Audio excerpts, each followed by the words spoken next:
Monde numérique. On doit considérer aujourd'hui le numérique comme on doit considérer le nucléaire, comme on doit considérer le militaire, comme on se doit considérer finalement l'énergie. C'est-à-dire qu'on doit commencer à comprendre que le numérique n'est pas un outil. Le numérique est en fait une arme, potentiellement. C'est aussi quelque chose qui est un facteur essentiel du développement économique et sociétal d'un territoire.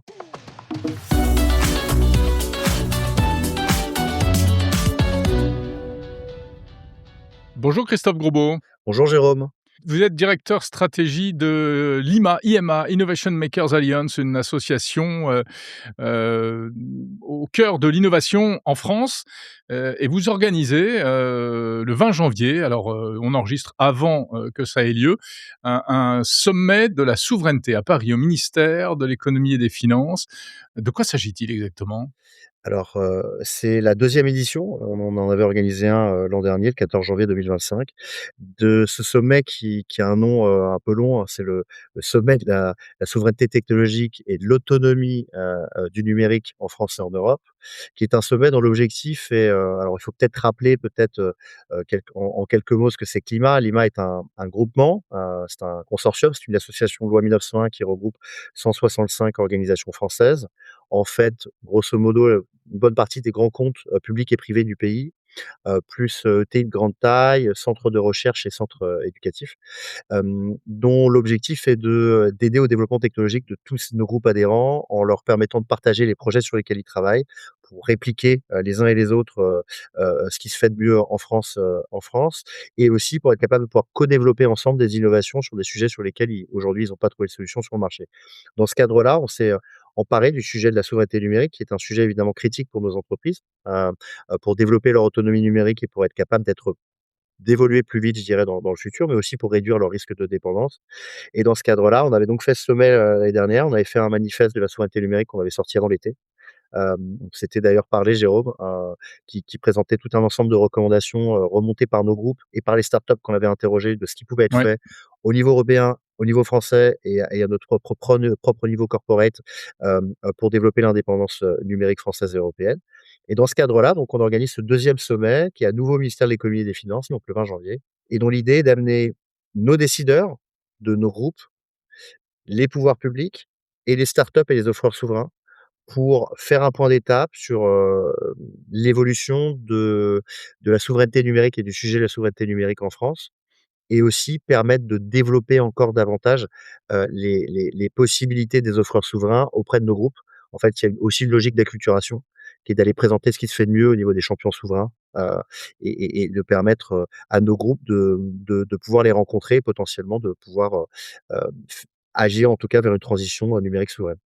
Alors, souveraineté numérique, ça devient une vraie tarte à la crème. En même temps, c'est un vrai sujet, sans doute l'un des plus importants du moment, dans le contexte, géopolitique, que l'on connaît. Pour vous, c'est quoi? Ça veut dire quoi pour la France, concrètement et au-delà pour l'Europe? C'est un sujet qui a, initialement, qui était venu comme un sujet de patriotisme, qui initialement était vu comme un sujet qui était pas forcément ultra stratégique en termes de géopolitique. On considérait souvent le numérique comme un outil, hein. On considérait le cloud comme, évidemment, un endroit où garder de données, et les outils numériques de manière générale comme des actifs, mais qui finalement étaient pas forcément ultra stratégiques. Je pense qu'aujourd'hui, la vision a complètement changé et je m'en félicite, et on considère désormais le numérique un peu comme en tout cas, on doit considérer aujourd'hui le numérique comme on doit considérer le nucléaire, comme on doit considérer le militaire, comme on se doit considérer finalement l'énergie. C'est-à-dire qu'on doit commencer à comprendre que le numérique n'est pas un outil. Le numérique est en fait une arme, potentiellement. C'est aussi quelque chose qui est un facteur essentiel du développement économique et sociétal d'un territoire, et que, un peu à la manière de là où il nous viendrait pas l'idée d'utiliser des armes uniquement étrangères, où il nous viendrait pas l'idée d'acheter 100 de notre alimentation, dans des pays étrangers, parce qu'on sait très bien que demain, en temps de guerre, on aura besoin d'armes qu'on puisse contrôler nous-mêmes et qu'on aura besoin de pouvoir nous nourrir. Bah, de la même manière, il faut comprendre que la souveraineté numérique est un sujet aujourd'hui hautement stratégique au point de vue géopolitique, et encore plus à l'aune des récents développements qu'on a pu voir, sur la scène diplomatique internationale et Vous d'allier. pensez à quoi? Bah, je pense spécifiquement à évidemment à Donald Trump. Je pense que, on peut considérer que ce pays qui si souvent a été vu comme un allié, fondamental de l'Europe, est un pays qui est aujourd'hui gouverné par quelqu'un qui n'a aucune limite, qui ne respecte plus le droit international, qui là, on a pensé pendant enfin, moi, en tout cas, je vous le dis humblement, j'ai pensé pendant très longtemps que les menaces, que faisait Donald Trump, il ne les mettrait jamais à exécution. On se rend compte aujourd'hui qu'il a complètement changé de paradigme et qu'il est capable de faire ce qu'il a dit. Or, quand on prend en compte certaines des choses qu'il a dit de manière numérique, ça va très loin. Il a dit qu'il aurait aucun problème à utiliser un kill switch, donc en gros à nous bloquer complètement l'accès aux mises à jour sur tout un tas de logiciels, même quand c'est sur du on-premise, même du sécuritaire. Or vous pouvez penser qu'on a quand même beaucoup de choses dans le nucléaire, même aujour actuellement en France, qui reposent sur des technologies américaines. Il a menacé quand même, demain, s'il devait y avoir des problèmes avec l'Europe, de pouvoir nous bloquer l'accès à certains services numériques considérés comme hautement stratégiques. Si on commence à parler d'AWS ou de Microsoft ou de Google, j'imagine même pas les impacts que ça pourrait avoir. Et il a quand même, aussi, menacé, potentiellement demain l'Europe d'avoir un accès réduit aux GPU américaines, qui voudrait dire réduire de manière massive notre capacité de développer notre propre intelligence artificielle. Si vous prenez tout ça en compte, quand vous vous rendez compte ce qu'il a pu faire récemment avec le Venezuela et quand vous réalisez ce qu'il menace de faire avec le Groenland et quand vous voyez sa manière de faire tous les jours, moi, en tout cas, ça me fait penser que, pour répondre à votre question, la souveraineté numérique, c'est un sujet qui, enfin, et je m'en félicite, rentre comme l'un des sujets phares de l'Europe et un sujet qui est un sujet non plus uniquement d'outillage et de technique, mais qui devient un sujet de géopolitique stratégique au même degré, je pense, que le nucléaire, que le militaire, ou comme l'alimentaire. Mmh. Alors Christophe Grosbeau, qu'on comprenne bien, effectivement, il y a un risque qui est devenu prégnant, réel. Que, ici ou là, l'un ou plusieurs des outils, américains qu'on utilise au quotidien, qui sont dans toutes les couches de l'économie, française, européenne, mondiale. Ça va de Microsoft à enfin, voilà, hein, AWS que vous avez cité et cetera. Que oui, pour des raisons politiques, en fait, géopolitiques, eh bien, on coupe ou on perturbe ou on détourne et cetera et cetera. OK. Une fois qu'on a dit ça, c'est quoi? On est très inquiet, on croise les doigts ou il y a d'autres options? J'espère que ça se limite pas j'espère que ça se limite pas à ça. On a Non, mais je vous provoque un peu ben, parce que, bien sûr, voilà, c'est ça. Il y a en gros, il y a péril en la demeure, mais on fait quoi?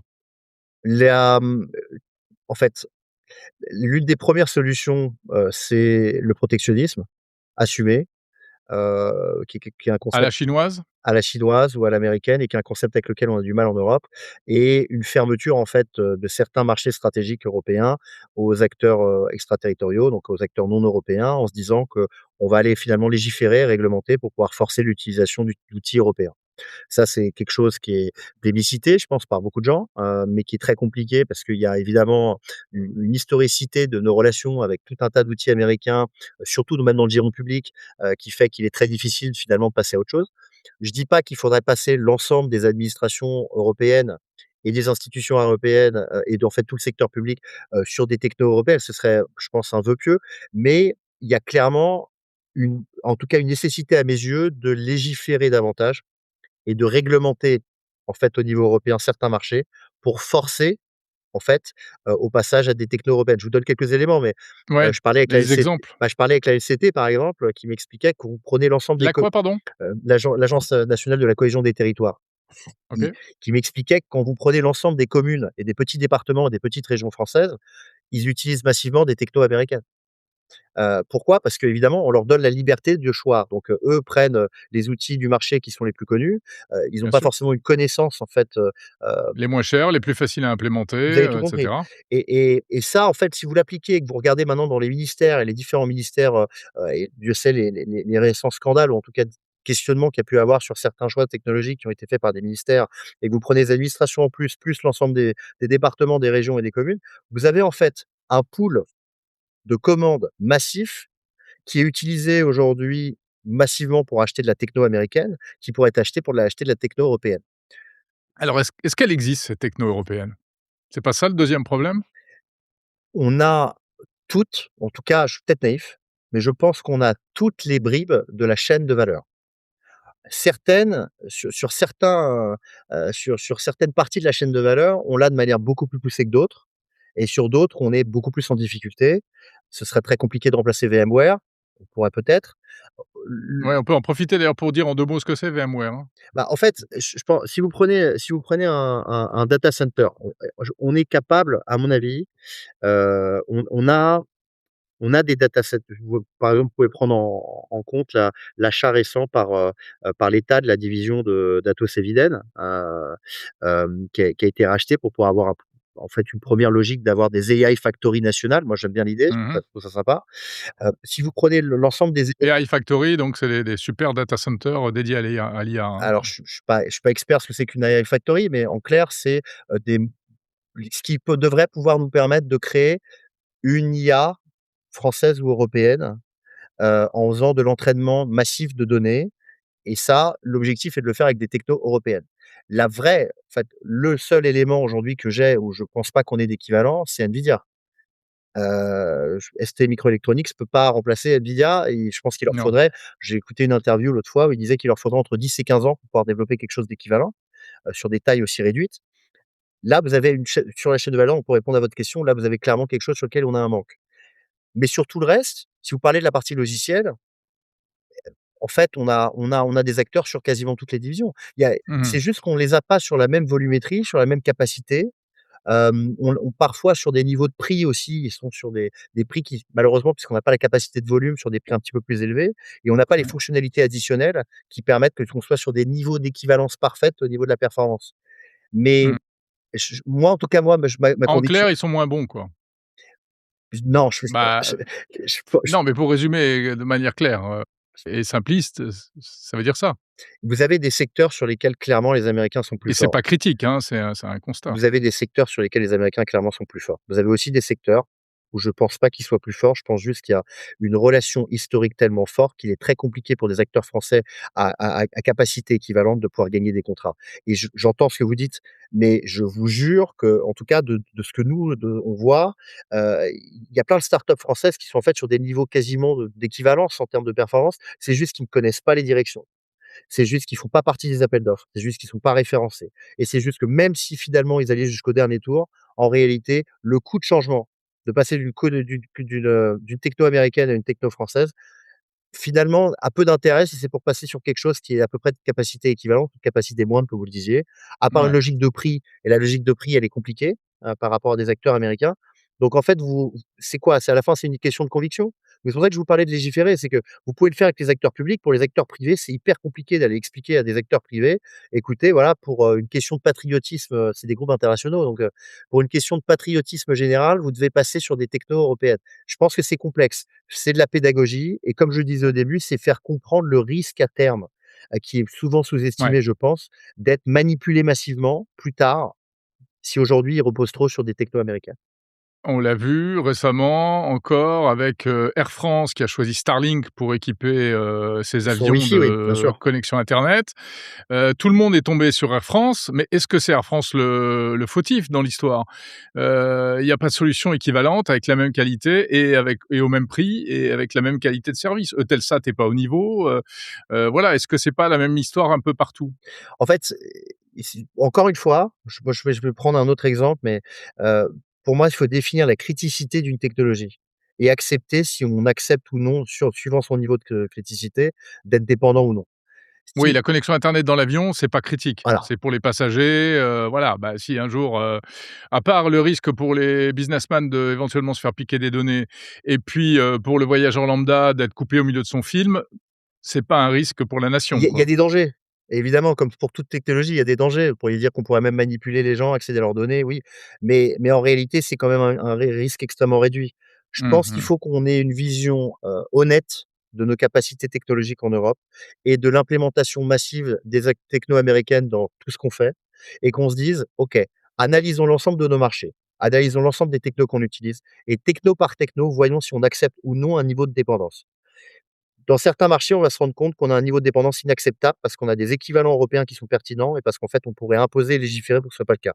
Sur d'autres marchés, comme le Wi-Fi dans l'avion, bah, on se dirait: «Bah, écoutez, bon, c'est pas grave, demain, en effet, Starlink pourrait nous bloquer l'accès». Mais est-ce que vous auriez un problème, par exemple, Jérôme, à ce que, l'ensemble des Français utilisent Starlink pour leur internet à la maison?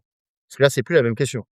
Non, c'est plus la même question, vous avez raison. Mais après, à titre individuel, quand on est perdu au fin fond d'une campagne, dans une zone blanche et qu'il y a pas d'opérateur national, Starlink est une solution formidable. C'est une solution Mais si formidable. ça ne concerne que, quelques foyers, effectivement, il y a pas de risque. Mais si ça concerne l'ensemble Enfin, sauf des pour ces gens-là, malheureusement, mais, oui, mais si ça concerne l'ensemble des citoyens français, par contre, là, vous avez une capacité là, ça devient d'espionnage un absolument problème. folle. Ouais, Donc bien sûr. mais enfin, en fait, on peut tourner le problème, différemment. Vous avez le Ouais, cette capacité d'espionnage, finalement, est-ce qu'elle n'existe pas déjà par les câbles internet qui nous relient au continent américain?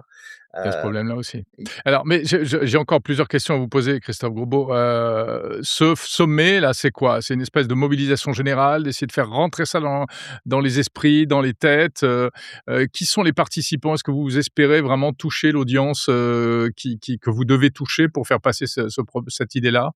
les participants seront les gens en position de décision, technologique, qui soient, à la DSI, à la data, à l'IA, à l'INO, à la transfo, de nos groupes adhérents. Donc en clair, des grandes entreprises et des grandes administrations du pays. Qu'est-ce qu'on espère de ce sommet? Je pense que c'est en fait, tout ce dont on est en train de parler, c'est un processus de long terme. Il y a un processus d'acculturation, il y a un processus de bon ça, je pense que tout le monde est acculturé aujourd'hui au sujet de la souveraineté numérique, même si qu'est-ce que la souveraineté numérique? Encore une fois, à quel niveau et à quel degré on considère que quelque chose est souverain? Sur le Mmh. cloud, je pense que c'est très parlant. Est-ce que c'est, votre data center dans votre jardin avec des données que vous protégez? Ou est-ce que c'est un cloud, géré par une boîte, française? Est-ce que c'est un boîte géré par une boîte européenne? Est-ce que c'est un Et cloud voilà, géré par un consortium avec un acteur américain? On peut exactement. Oui, beh, c'est la question que j'allais vous poser. Les acteurs américains, les entreprises de cloud, qui sont pas les méchants finalement de l'histoire, qui sont un peu les victimes de cette histoire-là, mmh, parce qu'eux, ce qu'ils veulent, c'est faire du business. oui. C'est pas eux qui vont, de leur propre chef, décider de faire des misères aux pauvres consommateurs, aux entreprises françaises. Bref, je parle de AWS, Google, Microsoft, et cetera. Vous avez vu la parade qu'ils sont en train de trouver.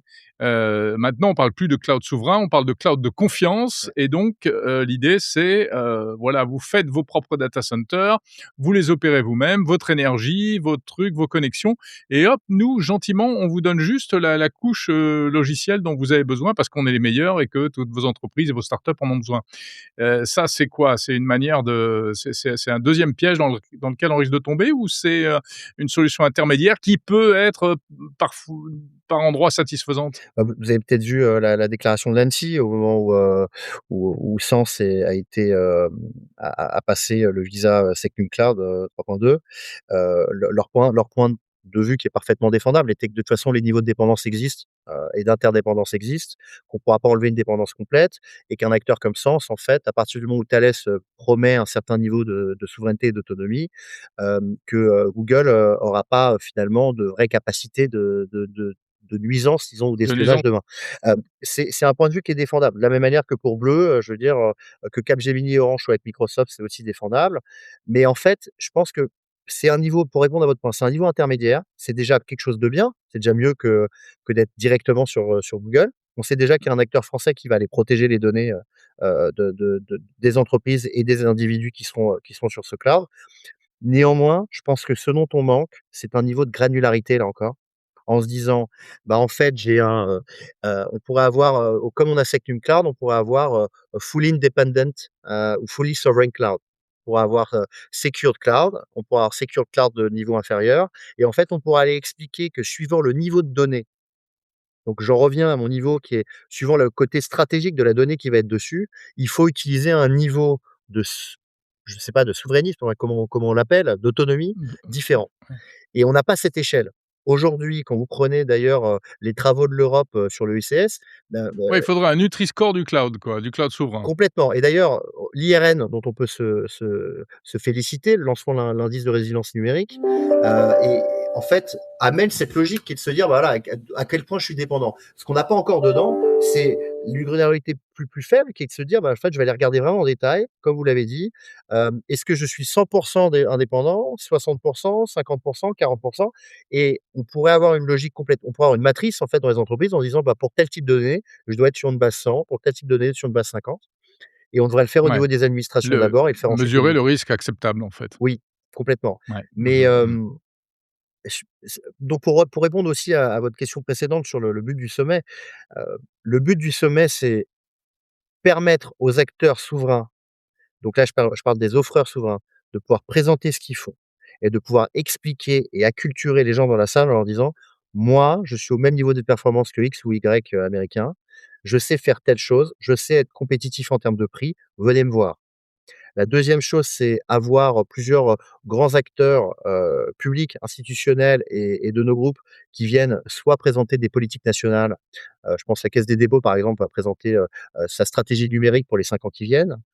Évidemment, avec la Banque des territoires derrière, c'est un acteur important, du développement de la souveraineté numérique. Hem, le directeur, nouveau, enfin à venir, directeur général de la division d'Atos Eviden qui a été racheté par l'État, viendra présenter pourquoi l'État a décidé de racheter des data centers pour pouvoir faire des AI factories.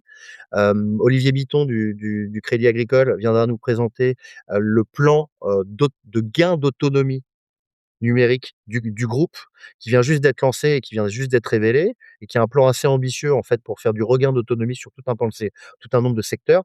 Mais c'est un bon exemple.